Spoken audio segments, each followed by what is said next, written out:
Well, I'll be. What's up, guys? My apologies, I hit the mic. What's up, guys? That guy with a pencil here. Fun fact, I do mean to have it on me and keep it on me at all times. Another fun fact. You know what? I was thinking about it. I probably should have called it. Like I don't know why, for some reason, her secretly having some. And you know what? A lot of y'all, even if incidentally, in the comments previously, kind of called it, because y'all were talking about, like, oh, hypothetically, if I stay in this life, I could get powers. And I was like, what on earth implies you can get powers? Mainly because, like, I always think about lineages in much more in the real world case, where, like, just because your daddy and your mama were something, doesn't mean you'll be something. Like, I think I look at my own, like, lineage directly, and I, like, look at my parents, and then my grandparents on either side, and of course, while physiologically, I am literally a mix of them, and I am a literal male carbon copy of my mother, which is hilarious, because she's a female carbon copy of her father, yet I simultaneously don't really look like that much like my grandfather. I don't know, it's weird. I look like her, but don't look like him, at least not all too much. But overall, we have completely different skill sets. Like, I do not inherit certain talents that my parents have, either of them, and I have talents that neither of them have. I don't know why. I have different interests than either of them. Like, despite being raised by the both of them and raised in their interests and having some shared interests, like, notably, I never really think about it as, like, your lineage will automatically grant you powers. And I think that's what was, like, hard mental blocking me. I wish I could have called it, but it was hard mental blocking me from even considering the idea that Iori could, like, have secret tech as Samura's daughter. And now that she has it makes me ask questions. I wonder if she got tech from, like, was she trained by someone? Because notably last chapter ended with the lock fully breaking, implying that maybe there were, like, deeper memories of her training that were locked away. Or is it literally in the blood? Because notably, she closes her eyes the very instant she goes to activate said ability. Or activates or awakens a Samura's daughter, which at least reminds me of Samura. So is that, like, an inherent thing? Did Samura never need eyes? Or was she trained to even fight blind? Because by the time she was born, her father had already blinded himself. I don't know. But I'm intrigued, and even though we're now cutting back to my glorious, amazing, legendary, juicy, scrumbly son, Hirohiko, and my other kid, Chihiro, I low-key kind of want to get back on the roof. What is she cooking right now? Is she slaughtering people? Like, is she leveled up? But let's see. Let's not waste more time. Let's hop right into chapter 70 of Kagurabachi. Well. Apparently you have a plan to help the girl escape. I mean, yeah, that was pretty obvious. Then again, like, Hirohiko, what do you think they were doing here, buddy? Hiding out? Well, then again, I guess that would make sense. They were in a hideout hotel. Let's see. Take it to the roof. It's the key to bring Iori back. Well, when you make it that obvious, I have to go, don't I? You know what? I give Hirohiko credit. I honestly thought he'd be like, yeah, something's afoot here. Something real devious. I do not care. If you don't run my fade right now, like, I legit thought he was going to pull that, but no, he's actually kind of mission focused. Very impressive, Hirohiko. I really figured he'd be the kind of guy who's like, mission? What do I care? I got my top off right here. We're not even really realistically in Hirohiko's case. Just as Iori was awakened last chapter by the appearance of Ikura, her friend from that life, Hirohiko's hanging out with his only friend right now. So, like, hypothetically, I was been the man to stick around, but he's like, gang, we can fight any day. I need to get her right now, or else daddy will not give me a meal tonight. Boop. Let's see. When you make it that obvious, I have to go, don't I? I won't let you. That's my boy. Keep that pressure on him. And honestly, once again, speaking of pure fighting game analogies, I hate when people run away, but I do get why they do it. Especially if you're in a bad spot, the main thing you want to do is escape. Like, for example, I use fighters because I always talk about fighters. The worst thing that can happen in fighters is getting locked down. If you're in the corner, they got both assists, and they know a half-decent block string, you are stuck there for, it feels like forever. Especially if you're playing against a person who knows how to, like, cycle their block string well enough and add enough gaps to their assist recharge, and they're playing a character with one of them long behind block strings. Oh, it is horrific. It is horrible. But as a person who goes on the offensive and who one of my favorite teams to play is Android 18, Cell, and Android 21, there ain't nothing fancier than hopping in and just keeping somebody in the corner forever. So Chiro, you get that pressure on, gang. Keep that. Okay. Once again, yeah, he is specifically. He's still using the DIY purity style. That makes sense. Let's see. But Hirohiko does block it. Very interesting. Let's see. And I do love how Hirohiko, very specifically, he is not keeping the scabbard on his hip. Actually, that's kind of interesting. He's not keeping the scabbard on his hip. He's specifically holding it in his hand, which you'd think, if anything, would mess up his, like, switching. Like, his 50-50s that he constantly does, you'd think it would mess up that. But no, he's actually able to do it very, very well. Meanwhile, Cheeto, he's holding it in one hand, mainly because that's how he, like, circulates the spirit energy, right? Let's see. Not enough. Oh, Chapter 70, EI White Purity Style. Swordmaster Itsuo Shirakai reasoned... Oh, Swordmaster Itsuo Shirakai reasoned that fastest equals strongest. And honestly, that's not even like a wrong thing to say, man. It's not a wrong thing to say, man. I'm like, honestly, the only reason that wouldn't be the case is if you're like putting up a bantamweight fighter up against a super heavyweight. Like, say you take a bantamweight who's like 80 pounds or like barely 100 pounds, you put him against a 300-pound tank, then realistically, they're going to struggle a whole lot. Actually, they're in, like, traditional fighting rules. Obviously, there are easy, sneaky ways, like a guy who's 100 pounds could beat a guy who's 300 pounds. Hit him in the schmeat. Poke his eyes out. Stick your fingers up his nose. Like, you can do enough if you're fast enough. And so, technically, I guess you could even say, in all cases that are not, like, sanctioned combat, where there are rules against certain things, fastest typically does equal strongest. Even think of it like your fighting game criteria. Who typically is the best characters in the game? The ones with the fastest and best frame data, who have crazy quick command grabs, who have ways to do things fast, even if that includes deleting your health bar. Of course, there are like random exceptions. For my Guilty Gear players out there, I need to mention Guilty Gear more, because I do play Guilty Gear, but I always talk about fighters in Smash. But in Guilty Gear, for example, there is technically a heavy character who's insanely top tier. Two of them, in fact. It's Gold Lewis Dickinson and Nagoriyuki. They are two heavy characters, and they are kind of inarguably kind of the best characters in the game right now, or at least some of the best characters. Why? Because they cheat. And not in like a bad way, but like they cheat in their fighting game conventions by having like specific ways and moves to abuse in certain ways that make them literally broken. But on standard, especially in something like Smash or Fighters or your typical fighting game, the faster the character, the better. And typically that literally translates to fastest equals strongest. Heck, think of Sonic in Smash. Why is Sonic so broken? Because he's so dumb fast. Fastest character in the game. And he's really hard to hit, and he can hit you and then get away and hit you and get away and hit you and get away and play a super stally game. Former Sonic main here. Well, not former. I still do play Sonic on occasion. But, like, especially in my Smash 4 days, when I was running ones with my homie who played Mario, the one advantage I had, I was a speedy boy. Let's see. That fastest equals strongest. To achieve that speed, he developed these stances. Shirakai maintained that these stances produce the fastest propulsion towards the enemy, making it possible to slash with the sword while moving at maximum velocity.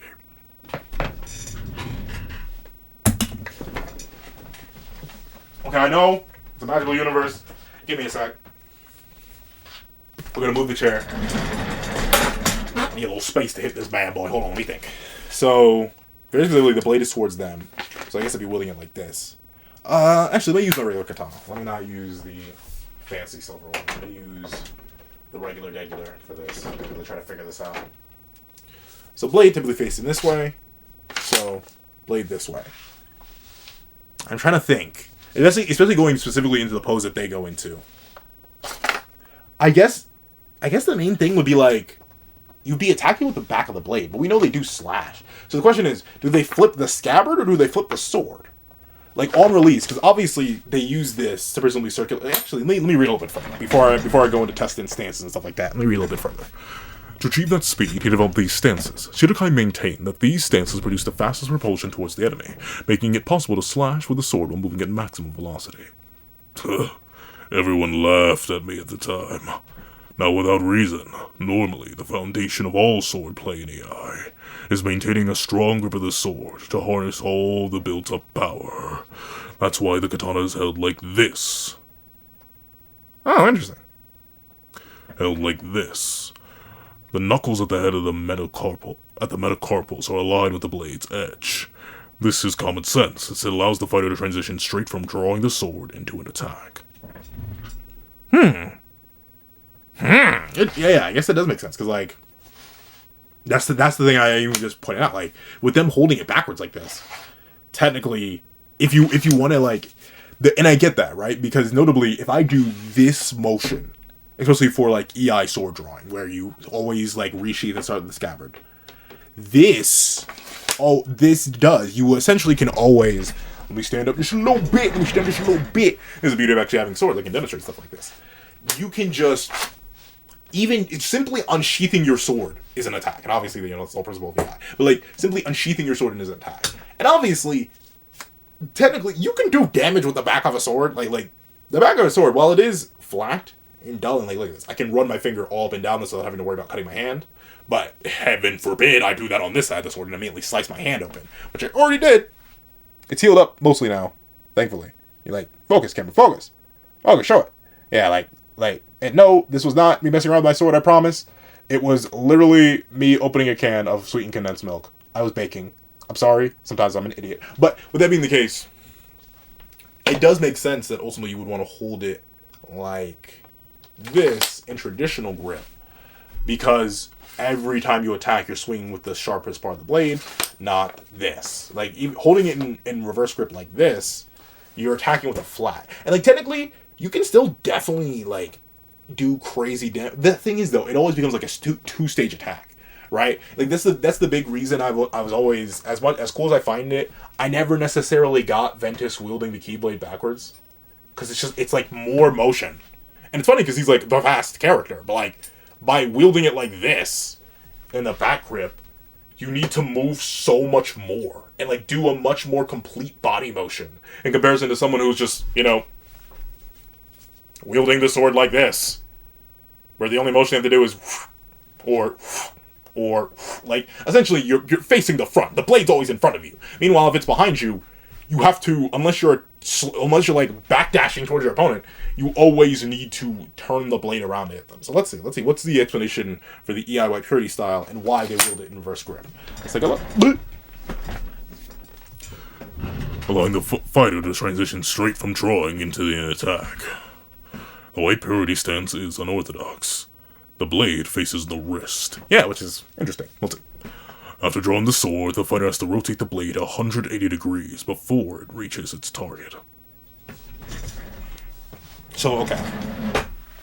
Backwards wielding. Here's the thing I want... No, but they say rotate the blade, so it is the blade. So, hypothetically, a way I could see you cheating that is doing this. So, obviously, I have very small space, and I'm not actually a sword fighter. So, I'm going to do this in super slow motion, so I don't have to, like, slice anything or break anything or hurt myself. But... hypothetically, I could see you doing something like this. You're holding it in reverse grip. You delude your opponent into thinking, oh, they're going to hit with the flat of the blade. That's not going to do anything. But then, as you draw, you flip. See what I did there? It's hard to tell. Let me do it a little bit in slow motion. I draw the sword out, holding it firm with my right, but flipping it in my left. So while I appear to start in reverse grip, I finish in out grip. The only thing is, to do it at full speed, you would essentially, you need the blade grip down here. And then you need to be able to, like that still takes a lot of effort. That's still a lot. That's still so much more work than that. You know what I mean? So, interesting. But specifically, they rotate the blade. So, this would have to be a case of getting the blade all the way out. And then look, I even did it wrong because I'm still holding a traditional stance. Let me reverse grip it. Getting the blade all the way out. And then the second it leaves the scabbard, flipping, and then slashing. So interesting. Let's see how they worked around that delay problem, because that feels like especially for fastest equals strongest, that feels like a inverse property. But let's see. Oh, yo, why is this guy's design so clean though? Hokuzono Sensei, why do you burn the most fire designs, the most random of background characters? Like the Sengoku manager had a cool design, and this guy. Let's see. So right after drawing you have to re-grip the sword? It'll disrupt all the spirit energy you built up. The whole premise of this stance that yields the highest speed makes no sense. You can get extremely fast if you perfect the standard drawing technique. That's the smart approach. This idiot wants to waste energy on unnecessary movement. But I suppose, like, obviously in Universe, you maintain the spirit energy, it doesn't matter. And two, it's more momentum. It's more motion, right? Because you got to think, every bit... Let me lean back while I'm actually in camera. Every bit of motion you make generates force, right? Because force equals mass times acceleration. So, if you can accelerate everything, not just the motion of the sword, but also accelerate the flipping of the sword, if you can increase the acceleration even in that, essentially taking advantage of not just your muscular strength, the physical force of your body, but also the flipping of the blade. You can technically generate more force as long as you can do it quick enough and fast enough. It technically is a viable strategy because you're generating more force. Of course, the speed and the ability to flip the blade in hand after drawing it is what the main issue would be. But let's see. In the end, none of those guys who laughed at me lasted, because I cut them down. Oh, not only do he got a clean design, but he clean what he said. I cut them down. I walked them down, and they just couldn't stand up no more. Okay, talk that talk. Let's see. Rats. I still can't seem to get the hang of it. What's the problem? I'm losing speed and force because the awkward grip.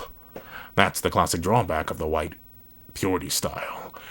Nearly all sword fighters charge up their katana with spirit energy. They have to concentrate to do that. Normally, when you add a complex movement like regripping, you lose focus and the spirit energy disperses. Ah, interesting.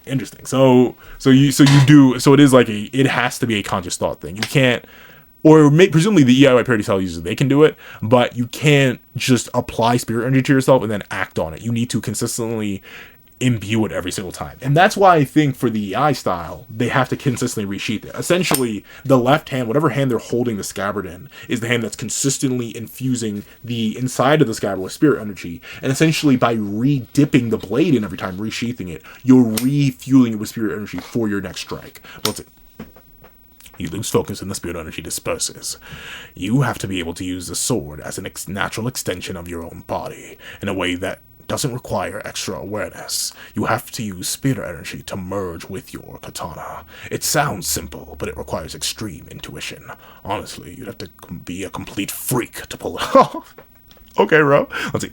That's why only 3 men have ever mastered the EI White Purity style. So Shiro's gonna be the 4th, obviously. But I guess that does make sense, right? Like, notably, and this is the thing that I personally struggle with a little bit.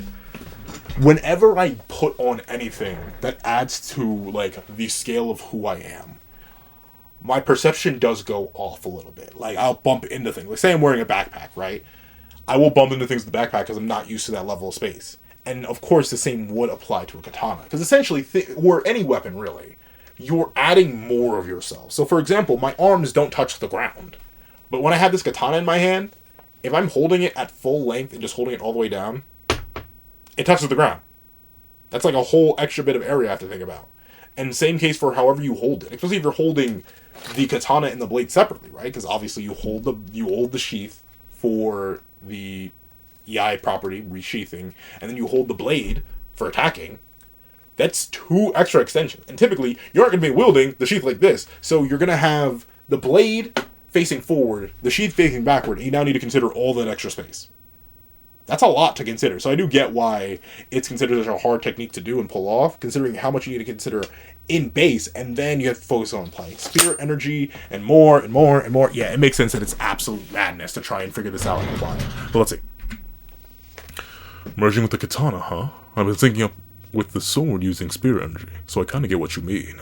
Yeah, that's the thing. He has to feed his own spirit energy into N10 in order to wield it. So he kind of does have practice with that already. Interesting. Just a bit more. If I can just get it to click. Okay, here you go, going with the devious mix-up of Doom. Let's see. So it's in his right. He throws it up. Let's see, what does Chihiro do? Oh, yo, that is devious. I was wondering why you had the sheath in one hand. That's devious. Yo, I ain't gonna lie though. Same side mix will get you, especially like. I'm sorry, I keep talking fighter's turns. But I remember the first time I figured out 4-way mix. Or even like, obviously there's 50-50 mix. So let me focus on the easier mix. 50-50 mix. Left, right. It is the most simple and basic version of mix ever outside of the high-low 50-50. And the thing that I struggled with when I first learned it is like I didn't know when to choose. I would always just go high because like that was the easiest thing to go. High, same side. But then I figured out why so many people still get hit by same side mix, even when I didn't understand it fully. It's because even the possibility of it coming out to the other side is dangerous, especially depending on what you get hit by.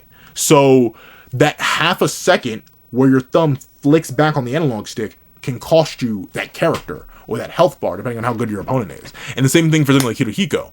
By him hitting Chiro with the same side mix, he essentially tricks him into thinking he's going to switch it to the left hand by throwing up both, but then he simply spun the blade around, caught it, and then went for a backswing. So now Chiro is going to be forced to block something from a closer range than what he expected. And boom, mostly he does block it though. So yeah, Hirohiko, that mix-up goes crazy, and I get why he was able to fell a whole bunch of people with it, because 50-50 mix, it do be wild, But let's see. This guy can regrip the sword freely without losing any force. And that's impressive. Like, have y'all ever tried to maintain, stop, and then re-begin a motion? So like, for wondering what I'm talking about, just if you have space and are not in a public area, so you don't want to really punch in air, punch, and then stop the punch, and then, or actually, no, this is an easier example. Punch, open your hand, and then keep punching. Like, you see how there's that weird delay where you're trying to do multiple things at once? You're trying to complete the motion of the punch, and you're trying to open your hand and then close your hand before you reach the full range limit of your arm. So, like, notably, that's the thing. I automatically have a recoil effect where the regrip doesn't happen until my hand is already coming back. So imagine that, but instead of just doing that, you're doing it with a sword. Obviously, since I'm trying to demonstrate it without like actually slicing through anything or doing damage to my area around me, I'm going to do it with a pencil. Imagine punching or swinging and then throwing up and recatching a pencil. So I'm not even sure how to demonstrate it, but that's how crazy the regrip is. You essentially have to punch, let go, and grab. So like, the pencil's gone. It's behind my screen now. I'm not gonna risk it again because I almost threw a pencil straight into my screen, so I'm not gonna do that. But that's the thing. Imagine doing that. Try doing that. And for those who can do it, I'll build different. Me, I can't. I ain't got the hand-eye coordination like that. We'll see. Without losing any force. That guy was clearly an amateur, but he still diffed my sensei. Let's see. Oh, a wild animal. Hirohiko killed a man for the first time at the tender age of 3. Wow. He bit to death a full-grown man who was assaulting him. Oh, wow. Fighting is his way of life. Using spirit energy is like breathing for him. It transcends consciousness and enters the realm of pure instinct. Those survival instincts, hand in hand with Hirohiko's unorthodox fighting style, gave birth to an extremely innate and unconstrained sword technique. Pure impulse. Pure instinct. And honestly, it is something that matters. And you may be wondering, there's no way the difference between thought, which already happens extremely fast, and instinct is that big. And to that I say, take a deep breath. You are now manually breathing. Now figure out how to undo that. Just do it. Just go back to instinct. Go back to instinctually breathing. You can't? I didn't trick you at all? Pencil, stop trying to trick me? Yeah, okay, maybe. But like, even now, currently, even if I were to try, obviously I'm talking a whole lot, so naturally I have to breathe and inhale. But like, whenever I get casted with natural breathing, or manual breathing, your boy do be struggling.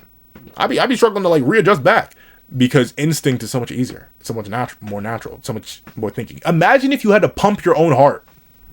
I'd forget. I'll be honest, I'd forget. Especially how bad my memory is. My mom said it before, and I'll say it again. If my behind weren't attached, I'd forget it somewhere. So the difference between the ability to instinctually apply something versus having to actively apply it is wild. And like, here's a decent example I can show physically that doesn't involve me throwing another pencil into the ether. This is my arm. This is it. This is the full pencil arm, right? You know, a little flammy, a little wiggly, a little whatever. This is the pencil arm flexed. How long do you think it takes me to flex this muscle? Like, look at that. Look at the transformation difference. How long do you think it takes me to flex that muscle? A second? Maybe half a second?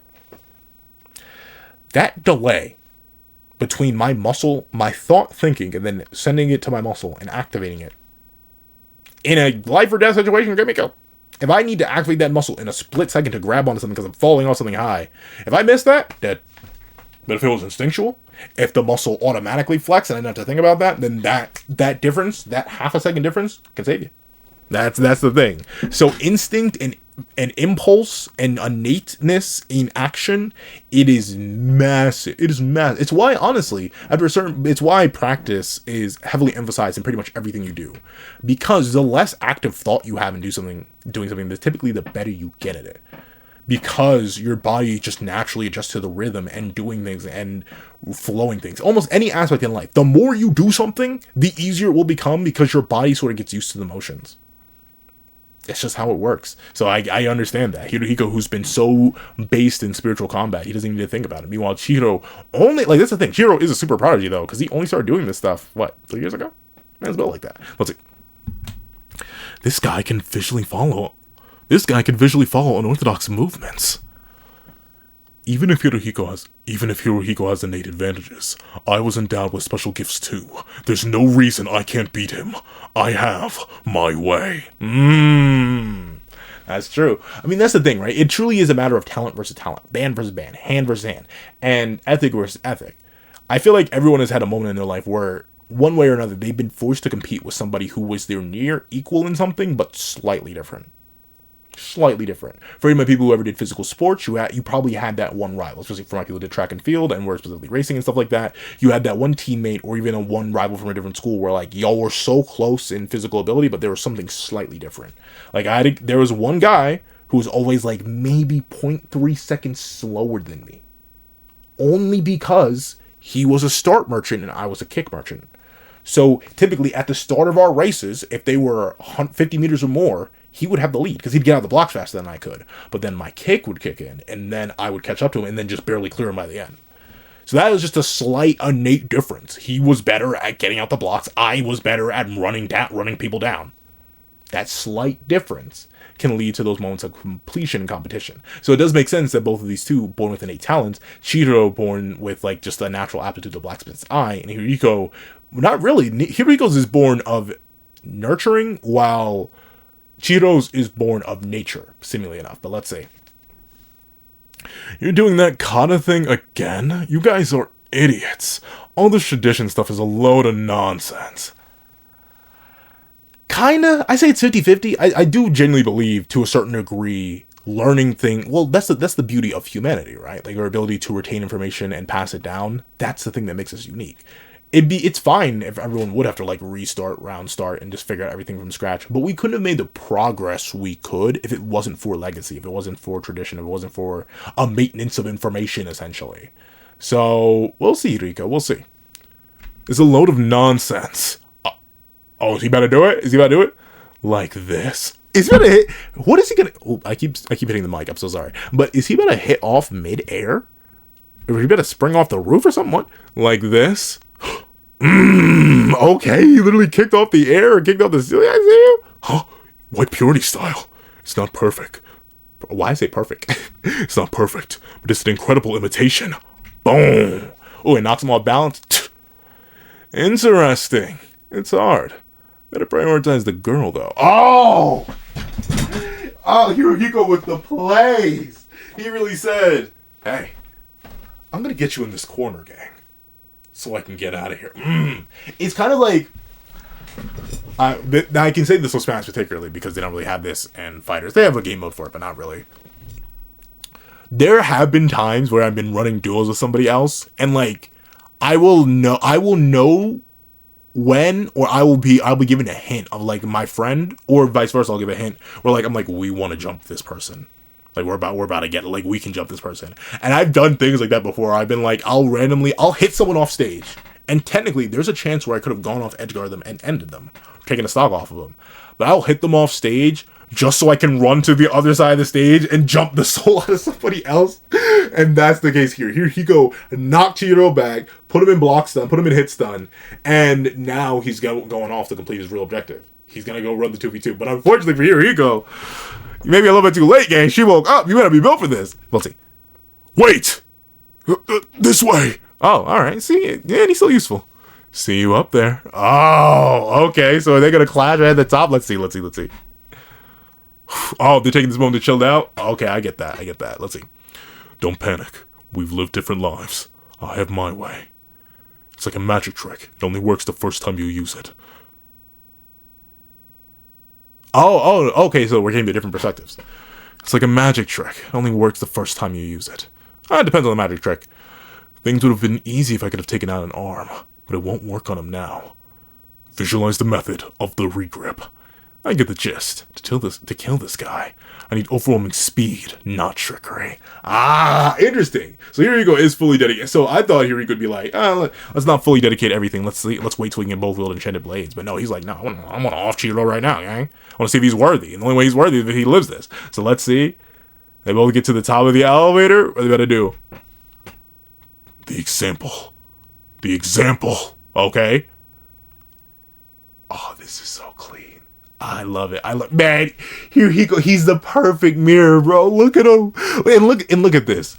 Chihiro, sweating, nervous, focused, trying to remember the example. Hidehiko, smiling. Oh, he's a fever. You know what I wonder, though?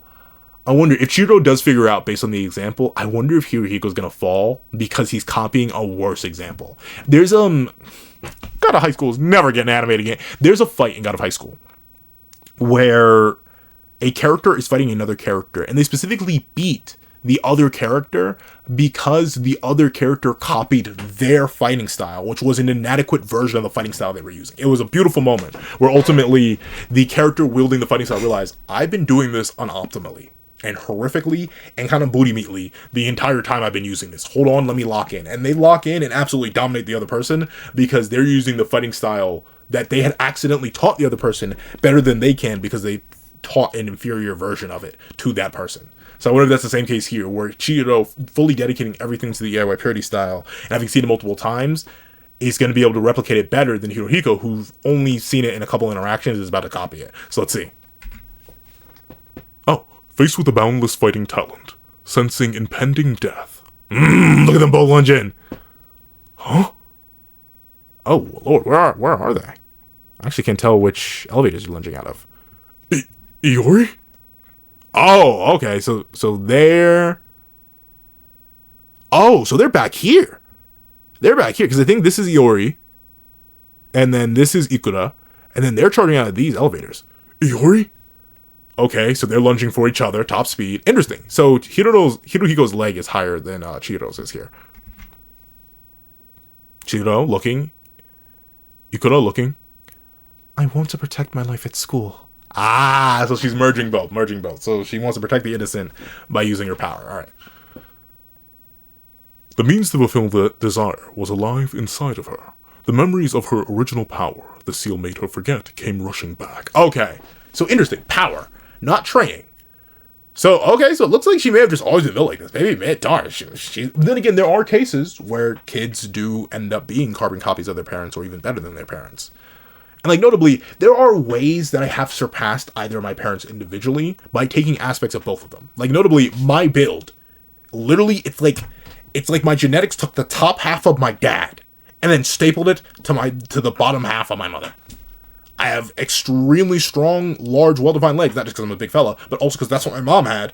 And then, I know it's weird looking, because, like, then again, I don't think my muscles are necessarily that big. But notably, my upper half is relatively lean, generally speaking. For a guy who I just weighed in today at 211, I have a relatively slim and narrow upper body. In fact, my waist is super duper, like, it sucks fine in pants. Because my legs are huge, but my waist is non-existent, relatively speaking. So I need to buy pants for my thighs, but then it leads to me having to wear super tight belts and jacking up the pants because I have no waist. Because literally, the top half of my dad is what I got, and the bottom half of my mom is what I got. So I'm like, I'm weirdly in the middle.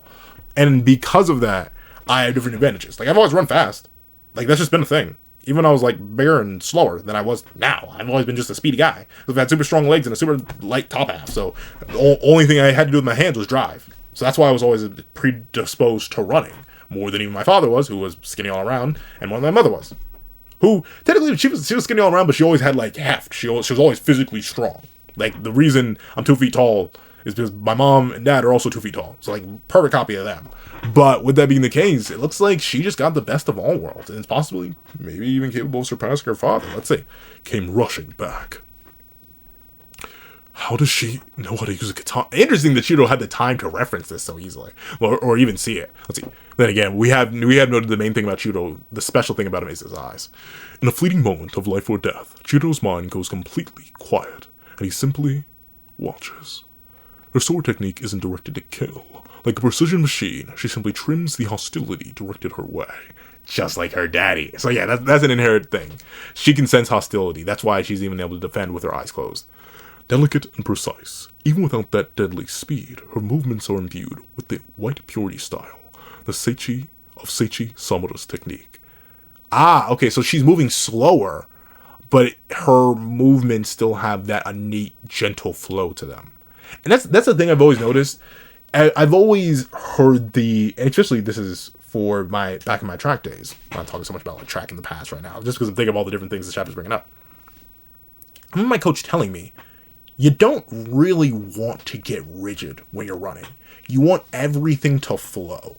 So like you would think speed, you're going, you're driving as hard as you can, and you do. It's a weird balance where you do want to drive as hard and as fast as you can, but you want your body to almost kind of be relaxed. You don't want to be stomping on the pavement every single time or stomping on the track. You want to essentially be flying. And that's why whenever I describe like the times where I've hit my max top peak speed, like there's no way I was going faster, else I'd literally collapse from heart failure. It felt like I was literally deatomizing, like from my fingers to my toes. Like I could feel my body almost becoming one with the Speed Force type beat. Because ultimately, for the most supreme and fluid motion, you want your body to be real relaxed and loose and almost not like listless, but you do want that freedom that comes with absolute control and absolute motion, if that makes sense. I know for my sprinters out there, and the long distance runners are kind of different from what I've heard, but like for my sprinters out there, y'all know what I'm talking about. Or even anyone who like plays soccer and stuff like that, you want that light looseness. You don't want to be stomping everywhere. You don't want to be super heavy, super rigid. Let's see. Of Seichi Samura's technique. Ah. The empty haze becomes crystal clear. Oh no, Chido's gonna cook my son, no! Let's see. EI White Purity style. They both mirror perfectly. Let's see. Okay, but it didn't take the arm though. But straight across, and he split the sword. Okay, Chido split the sword. Oh, clean. And then she knows everything. All right.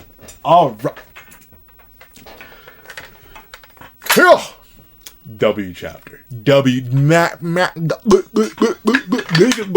She went W chapter. All right, we love that. Seeing Chido have to learn from Iori, and seeing how in that moment he truly does have that super advanced perception, was able to perceive all that and auto adjust. After he already started lunging, by the way. Like, he leaves the elevator lunging. For him to be able to adjust like this and overcome Hirohiko, because Hirohiko is a talented prodigy. He immediately mimicked and got the style down. But since Shiro understood it better, he won. So it went just like how it did in God High School. I love that. All right. So now the question is, how's Kuguri going to react? Is Todo going to play any role in this? Because we know she can teleport people in or teleport people out.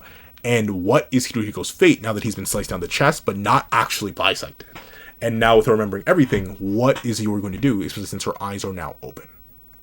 Ooh, we're in for a banger in chapter 71. I can smell it. All right. If you made it all the way to the end of this video, please leave perfect swing. Leave perfect swing in the comment section down below. I'd like to thank you so much for watching. So remember to leave a like, share, comment, and subscribe. Make sure that all the keys so you not miss out on any videos that come to the channel. Also, you don't have a picture down below, or you can support me for as low as $1. Come on. Things like exclusive videos, early content, and more. Also, now become a member of the channel for as low as $3 a month to get the same perks and more. So those perks include the live reactions, you have the series I'm to review, I have variations of all my videos, and if you become a $20 patron or a $20 member, you can order whatever video you want. Also, the link to my Ko-Fi in the description down below, and drop 5 beans for a short video, 200 beans for a long video, or any beans at all. Any support is always greatly appreciated. Now, I'd like to thank you so much for watching. Once again, I hope you guys have a wonderful day. This is Dak on the Pencil, writing off.